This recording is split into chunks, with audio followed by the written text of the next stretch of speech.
Selamat sore, Assalamualaikum warahmatullahi wabarakatuh.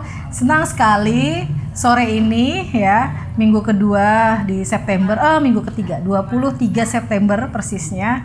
Rumah Rengganis kedatangan tamu yang mengisi diskusi tadi, Teh Ratna Ayu Budiarti. Hai.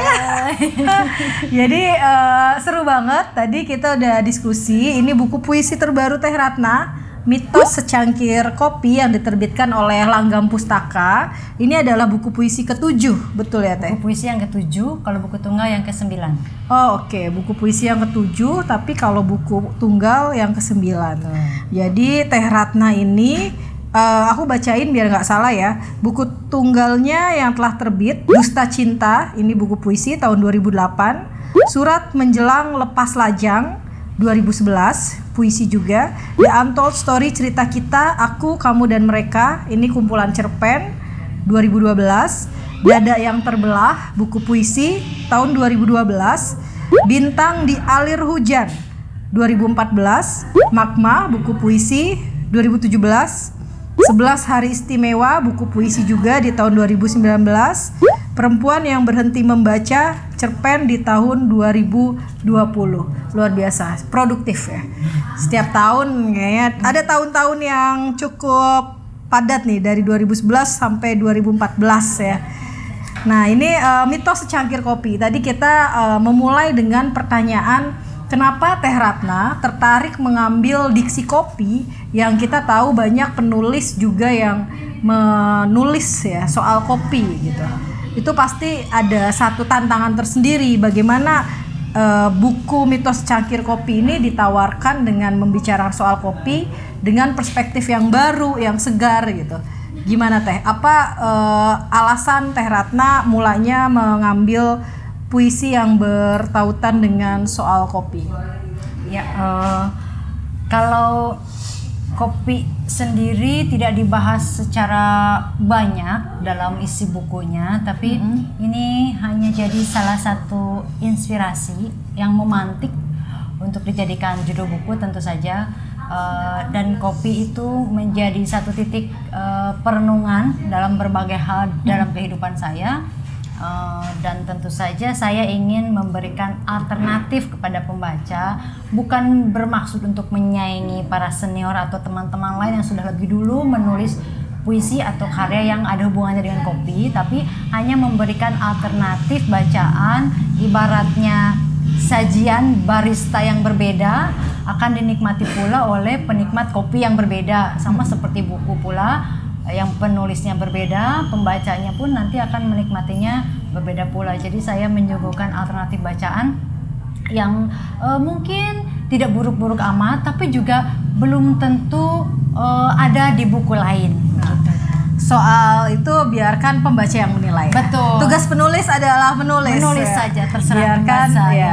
Nah, menarik, Teh Ratna juga selain menulis puisi, belakangan banyak mengalihwahanakan karyanya Teh Ratna, baik cerpen maupun puisi, ke dalam medium yang berbeda. Salah satu contohnya misalnya puisi kemudian dimusikalisasikan, dilagukan, cerpen kemudian dialihwahanakan menjadi part dari skenario teater, dari naskah teater ya. Kemudian mungkin akan ada lagi eksperimental lain gitu ya, pengalihwahanakan. Itu aku mau minta pendapat Teh Ratna soal pengalihwahanaan sastra dari teks menuju medium yang lain. Kemungkinan-kemungkinan baru yang ditawarkan. Ya, menurut saya sendiri kalau pengalihwahanaan itu sebetulnya adalah alternatif untuk para apresiator gitu ya. Jadi kan tidak semua orang menikmati karya dalam bentuk teks. Ada orang yang memang senang membaca dan bisa menikmati karya dalam bentuk teks, tapi ada orang yang kurang suka membaca tapi dia bisa menikmati audio atau visual. Jadi kita membuka ruang seluas-luasnya agar karya tersebut bisa dinikmati lebih banyak orang gitu ya. Itu membuka diri dengan misalnya bekerja sama dengan musisi gitu ya, karena saya kebetulan tidak bisa bermain musik gitu ya, hanya sebagai penikmat. Nanti ada tugasnya musisi lah gitu, menerjemahkan karya saya menjadi musik. Atau kemudian saya mengalihwahanakan puisi tersebut jadi sesuatu yang sifatnya dramatis dalam sebuah drama, atau menyelipkan puisi ke dalam teks drama yang nantinya akan dipertunjukkan gitu. Jadi sebuah naskah teater gitu ya, atau film misalnya begitu. Jadi saya membuka ruang, bekerja sama membuka ruang alih wahana agar satu karya itu bisa dinikmati lebih banyak apresiator gitu, tidak hanya penikmat teks saja. Iya betul. Seperti salah satu puisi yang ada di naskah Inggit ya, yang Betul. kemarin dibahas. Apa judul puisinya tuh?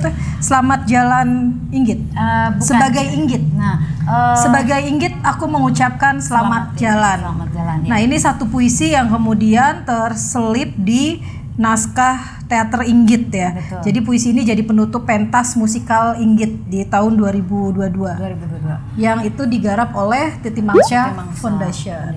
Ya. Wow, seru ya. Nah, tadi di diskusi sayang sekali teman-teman tidak sempat menyimak langsung ya. Ada satu pertanyaan yang menarik dari salah satu penanya gitu ya, soal apa sih tanggapan Teh Ratna melihat AI yang hari ini sangat cepat gitu, dan Teh Ratna sendiri sebenarnya kan penulis yang mengalami fase dari era sastra cetak, ya, sastra koran, kemudian ke sekarang misalnya sastra digital, dan kita bisa lihat Teh Ratna juga cukup adaptif sebenarnya sebagai penulis. Kita bisa cek di Instagramnya Ratna @ratnaayu_b. Di media sosialnya Teh Ratna cukup intens gitu ya, membuat quotes-quotes puisi atau penggalan-penggalan dari karya-karya, bahkan mempublikasikan karyanya. Nah, itu tadi sebenarnya menarik Teh kalau misalnya didiskusikan lebih jauh. Jadi apa sih tanggapan Teh Ratna sebagai penulis yang sempat mengalami di era sastra cetak, sastra koran gitu ya, melihat digitalisasi hari ini yang begitu masif ya, dan juga AI yang semakin bisa jadi memudahkan, tapi bisa juga sebenarnya kita merasa kayaknya nggak perlu amat juga deh kayak menulis puisi pakai AI. Gimana Teh? Karena kita generasi kita gitu ya, berangkat menulis puisi, menulisnya itu kan dari sastra cetak tadi, kemudian digempur dengan teknologi yang semakin maju, tentu saja harus adaptif. Kalau tidak ingin tergeser oleh generasi baru yang lebih canggih gitu ya, kita harus mau belajar adaptif terhadap itu, mau belajar juga bersosialisasi dengan orang-orang yang mungkin dia tidak mengalami masa itu, misalnya dengan generasi sekarang yang mungkin kalau saya berkeras kepala tidak mau tidak mau menyesuaikan diri. Orang baru sekarang yang tidak kenal saya di masa lalu mungkin bertanya siapa sih dia gitu. Gitu ya. Jadi itu penting, adaptif itu untuk mempertahankan eksistensi. Betul. Tapi maksud saya adalah bukan hanya eksistensi, tapi kita pun harus menyesuaikan konsisten diri di karya juga ya. Menyesuaikan diri dengan zaman untuk menunjukkan konsistensi kita berkarya gitu. Jadi ya apapun itu mediumnya, ya kita harus belajar untuk menyesuaikan diri gitu. Kalau masalah artificial intelligence itu saya rasa sejauh ini saya belum menggunakan itu, tapi mungkin bagi beberapa orang merasa terbantu. Sejauh ini saya merasa apapun yang dibuat oleh belum mesin bisa diwakili oleh mesin ya, perasaan kita sebagai manusia tidak bisa sama dengan yang dibikin oleh mesin begitu. Jadi ya tetap masih pede lah saja dengan mungkin mesin nggak pernah mengalami patah hati, jatuh cinta. Jadi kalaupun kita mencari misalnya padanan kata buat puisi tentang orang jatuh cinta, kayaknya lebih dahsyat kita yang bikin deh daripada ya. Kalaupun bisa itu mungkin garing gitu. Iya, kering. Oke, menarik Teh. Teh Ratna selain sibuk mengisi workshop ya, menulis, apalagi Teh kegiatan lain belakangan ini? Sekarang ini lagi kebetulan menggarap naskah drama untuk pentas, insya Allah sih akhir tahun di Australia, di Melbourne rencananya. Kemudian ada dalam waktu dekat, mungkin sepertinya akan rilis juga akhir tahun juga sama, film pendek berbahasa Sunda gitu. Jadi ya sedang, nah itu juga tetap ada idealisme puitisnya gitu. Saya memasukkan unsur-unsur puisi yang tetap nggak boleh hilang ya, tidak boleh hilang. Gitu. Nah mungkin teman-teman yang masih berkutat pada teks gitu ya, belum ada keterbukaan terhadap dirinya untuk membuka peluang-peluang lain terhadap medium lain, mungkin bisa dong Teh Ratna ceritain keseruannya ketika Teh Ratna menulis teks puisi, kemudian puisi itu dialihwahanakan dan Teh Ratna sebagai penulis bukan mengikhlaskan, artinya merelakan ada intervensi lah, katakan interpretasi ya dari si pengkarya lain itu. Ya, kalau kita kan sebagai penulis biasanya terbatas dengan kacamata kita, gitu ya, tulisan itu hanya dari satu perspektif ya. Aja menurut kita itu sudah bagus. Tapi ketika dialihwahanakan menjadi sebuah lagu, versi musisi itu kurang pas, mungkin ada harus penekanan yang harus diulang-ulang kalimatnya, versi musisi gitu. Padahal menurut kita tidak perlu diulang, sudah cukup kok gitu. Atau versi sutradara teater. Atau versi sutradara teater yang menurutnya barangkali kurang dramatis gitu ya. Saya sih membuka peluang untuk diberi masukan gitu oleh mereka, karena mereka yang lebih tahu panggung seperti apa gitu, atau audiens penyanyinya seperti apa gitu. Jadi ya baik-baik saja dan silakan saja diinterpretasikan seperti apa, sepanjang mereka minta izin tentu saja. Sejauh ini sih selalu minta izin sih ya orang-orang, karena saya pun berprinsip satu karya itu jangan sampai hanya dinikmati oleh segelintir kecil orang saja, tapi harus bisa diapresiasi oleh sebanyak mungkin orang yang itu caranya tidak hanya dalam bentuk teks, bisa audio visual gitu, atau ya sekaligus audio visual. Iya betul gitu. Betul. Jadi sebenarnya ada satu upaya dari kita juga yang merelakan tadi itu ya, artinya itu sebagian dari upaya mendekatkan gitu ya, mendekatkan karya sastra kepada publik, kepada masyarakat luas yang mereka taunya produknya itu berupa film saja misalnya gitu, kan tidak tahu proses di balik itu misalnya gitu. Iya, saya ingat betul bagaimana ketika Hanung Bramantyo memproduksi film Bumi Manusia ya Pramudia Anantatur dengan mengambil tokoh Mingke ya yang Gen Z banget gitu. Ada pro kontra gitu, perdebatan karena katanya filmnya keluar dari naskah asli, atau kemudian yang pro bilang nggak apa-apa kok, ini jadinya peluang baru biar mengenalkan sastrawan besar kita Pramudia Anantatur kepada halayak generasi muda gitu. Nah artinya yang begitu-gitu kan sebenarnya bisa dikomunikasikan, bisa diobrolin sambil ngopi kali ya. Ngopinya di mana? Di Rumah Renggani. Harus ada iklannya Teh. Rumah Renggani. Oke, ke ini Teh, ke perbincangan lain. Teh Ratna sebagai penulis perempuan ya, aku tadi baca bukunya dan aku juga membaca karya-karya Teh Ratna yang lain, terutama yang Dadak Terbelah itu sangat menyentuh ya. Ada beberapa puisi yang sangat sentimental ketika ditulis aku sebagai perempuan gitu.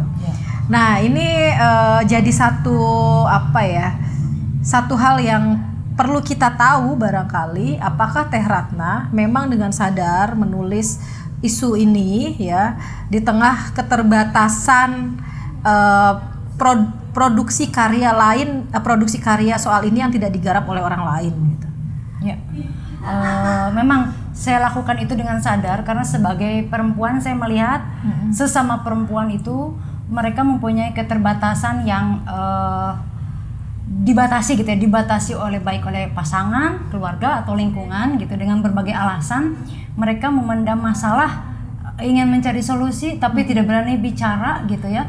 Nah, saya ingin lebih banyak perempuan yang menyuarakan isi pikirannya, isi hatinya untuk membuat mereka tetap waras gitu, karena perempuan yang waras tanda kutip gitu, yang sehat secara mental itu dia akan lebih produktif dalam banyak hal, dan itu perlu juga dukungan dari lingkungan sekitar gitu. Nah, kalau mereka tidak melihat ada contoh perempuan yang mau berbicara, ada contoh perempuan yang menyuarakan isu-isu tentang perempuan, bagaimana mereka akan bisa juga mengikuti itu gitu. Jadi saya mengajak secara halus gitu ya, dengan cara memberikan contoh juga, mengetengahkan apa permasalahan yang para perempuan alami gitu. Iya.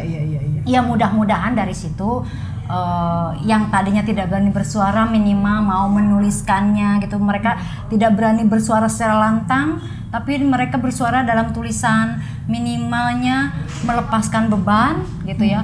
Mungkin keuntungan lainnya bisa mendapatkan solusi atau bahkan menginspirasi perempuan lainnya yang juga sama tidak punya keberanian untuk bersuara gitu ya. Mudah-mudahan seperti Pernah nggak sih Teh terdengar menyebalkan ketika kita mendengar katanya, kamu perempuan nanti kalau udah menikah punya anak paling juga nggak nulis. Oh, tentu saja. Pernah punya pengalaman seperti itu? Pernah banget. jadi ada salah satu senior lah ya yang bilang stigma negatif itu kadang muncul ya. Betul. Perempuan itu aktif dan produktif pada usia lajang sebelum menikah. Lihat saja nanti kalau sudah menikah Anda akan berhenti menulis. Oh tidak, saya buktikan nanti. Tunggu saja tanggal mainnya. Memang itu salah satu tantangan bagi perempuan gitu ya, apalagi setelah menikah. Kadang-kadang gini, pasangannya itu tahu sebelum menikah bahwa si perempuan ini suka menulis gitu ya, produktif sekali. Tapi ketika menikah dia tiba-tiba entahlah alasannya ngurus anak lah atau ada kewajiban lain, banyak alasan-alasan lain yang akhirnya membuat si perempuan itu berhenti berkarya. Nah itu sih menurut saya mesti dikompromikan dengan pasangan gitu ya. Dan juga si perempuannya juga ada keinginan. Memang mungkin akan ada fase misalnya ketika mengurus anak yang masih bayi atau balita yang masih rewel, itu tantangan banget biasanya sih ya untuk para perempuan yang punya anak atau perempuan yang bekerja juga misalnya. Pasangannya tidak mau mengerti, kamu sudah milik saya, terserah saya sekarang. Nah gitu. Nah itu harus ada keinginan kuat dari si perempuannya itu gitu loh. Eksistensi dia sebagai seorang penulis ya dibuktikan dengan menulis ya. Kalau sudah tidak menulis berarti kan penulis lagi. Nah itu kalau sudah ada keinginan kuat seperti itu, apapun tantangannya, apapun hambatannya pasti akan ketemu kok jalan keluarnya gitu. Gas lah ya. Gas lah. Meskipun yang tadinya sebelum ketemu itu lebih produktif, misalnya setahun sekali menghasilkan buku atau setiap bulan menghasilkan tulisan, mungkin jadi agak kendor, tidak masalah, yang penting jangan sampai berhenti menulis gitu. Oke, seru ya. Nah, itu tadi soal pandangan Teh Ratna sebagai perempuan penulis ya, yang juga banyak menengahkan isu-isu perempuan dalam karya-karyanya. Dan sepanjang yang saya tahu, Teh Ratna juga terlibat dalam komunitas penulis perempuan Indonesia ya. Dan apalagi keterlibatan Teh Ratna di komunitas-komunitas, dan apa pandangan Teh Ratna dalam upaya mendukung atau forum sharing bagi Teh Ratna, komunitas tuh penting nggak sih gitu?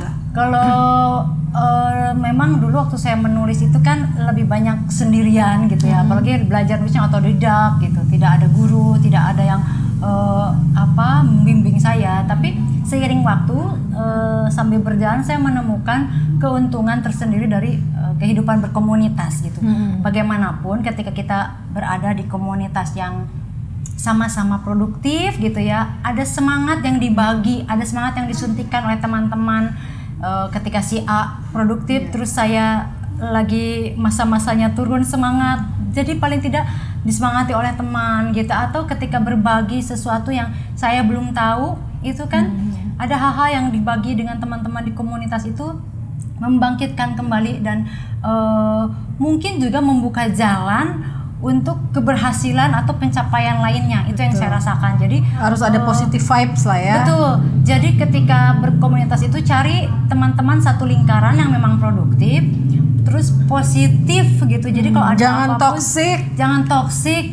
Jadi kalau kelihatan yang satu orang menonjol, terus ini merasa tersaingi, oh tidak. Jadi yang sudah berhasil duluan mungkin bisa meraih teman-temannya yang mungkin kurang bersemangat gitu. Jadi itu tuh penting banget sih menurut saya. Jadi saya kan tergabung juga di beberapa komunitas, meskipun yang tidak harus selalu gitu, tapi itu komunitas itu cukup membantu memang.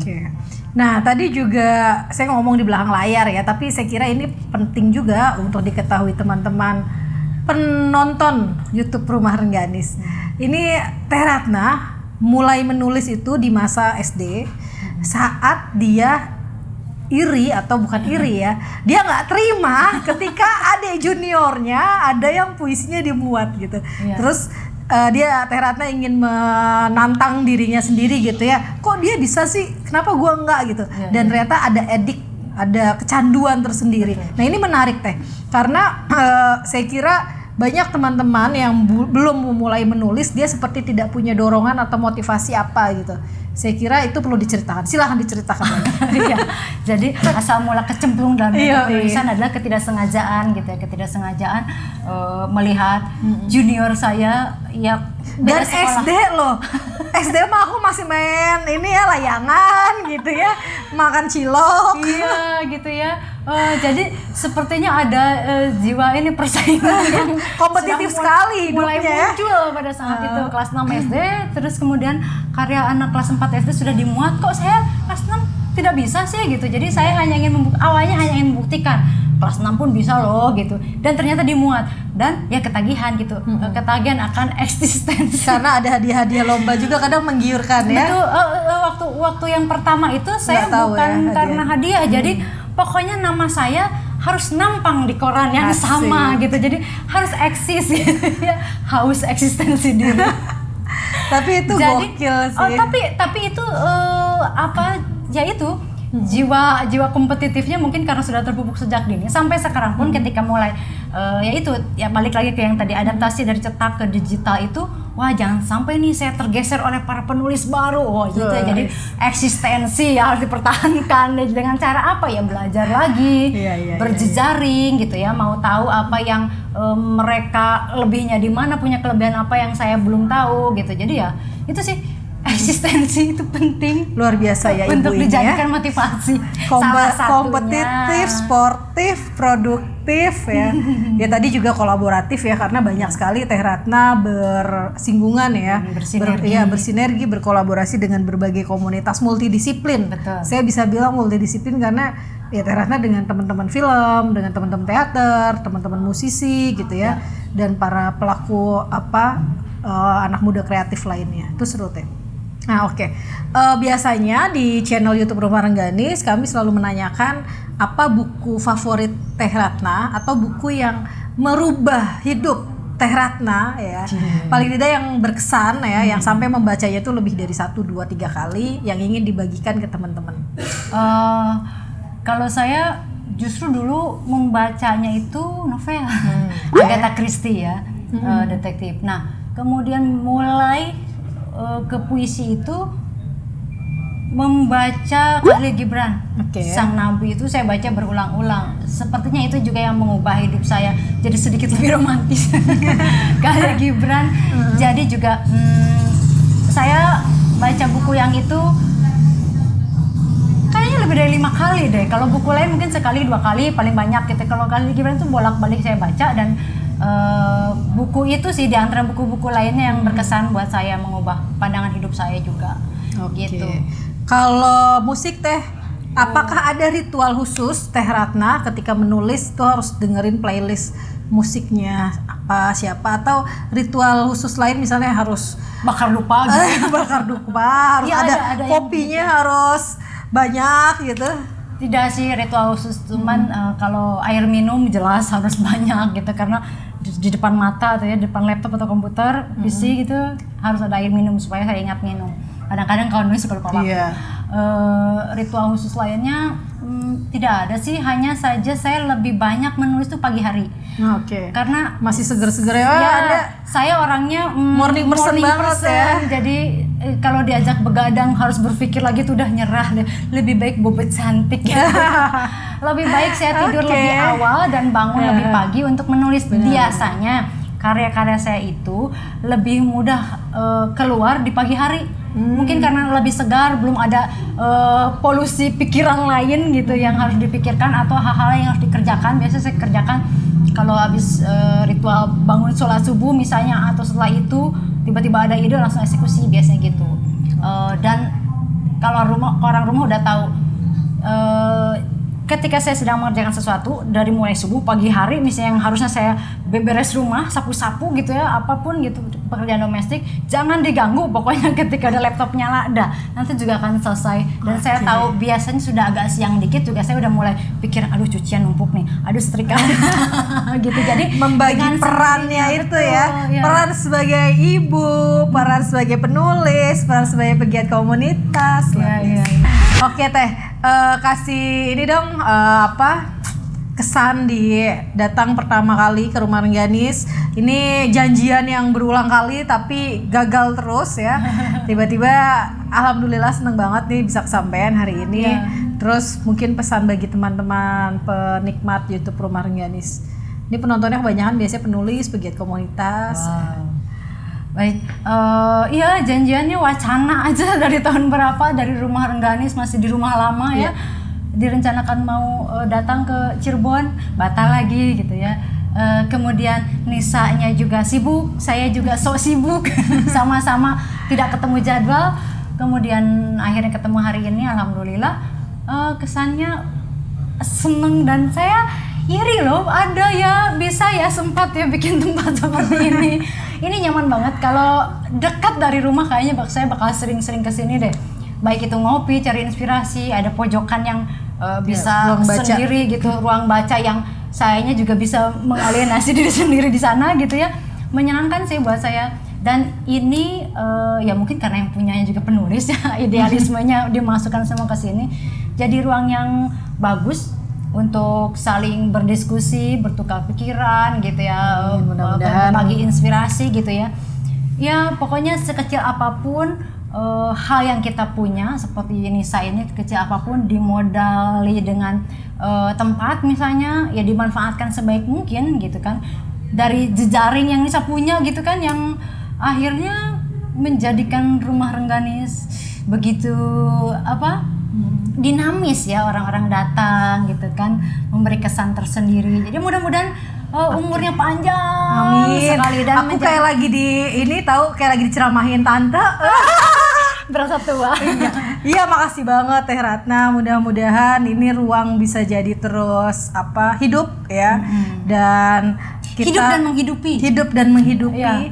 Kita tunggu teman-teman lain yang nanti jadi tamu Rumah Rengganis. Saya kira obrolannya kita tutup aja sebelum kalian kemana-mana. Kita dengarkan satu pembacaan puisi dari Teh Ratna.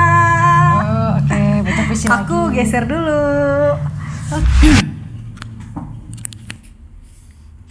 Ini puisi yang salah satu puisi di pentas Inggit, di pentas Inggit, puisi penutup pentas musikal Inggit tahun 2022 diperankan oleh Happy Salma. Sebagai Inggit, aku mengucapkan selamat jalan. Dalam hati, kuringkas perjalanan kita agar jadi kisah paling bahagia. Biarlah mutiara jiwa tetap terpatri kisah kasih abadi. Kan kusimpan sebagai kenang-kenangan. Sepenuh doa kulantunkan harap. Hidup baru dimulai tanpa kesumat. Ketika sejengkal adalah jarak yang terlampau jauh. Seperti dulu, saat segalanya bermula, sejengkal yang mendekatkan kami. Seperti itulah dia kini di hadapanku. Bedanya, kini sejengkal adalah sebenar-benarnya jarak. Sebatas Bung mengucapkan selamat tinggal dan aku mengucapkan selamat jalan. Jarak yang semakin menjauhkan aku darinya, sekaligus meneguhkan prinsipku yang takkan pernah bisa dibeli dengan kemewahan istana. Kutanggalkan segala yang pernah lekat di jiwaku. Kuluruhkan semua perasaan-perasaan, telah surut pula kemarahan dan penyesalan-penyesalanku. Telah tunai tugasku, menjadikan lelaki kebanggaan itu pemimpin negeri. Biarlah ku mulai lagi hidup.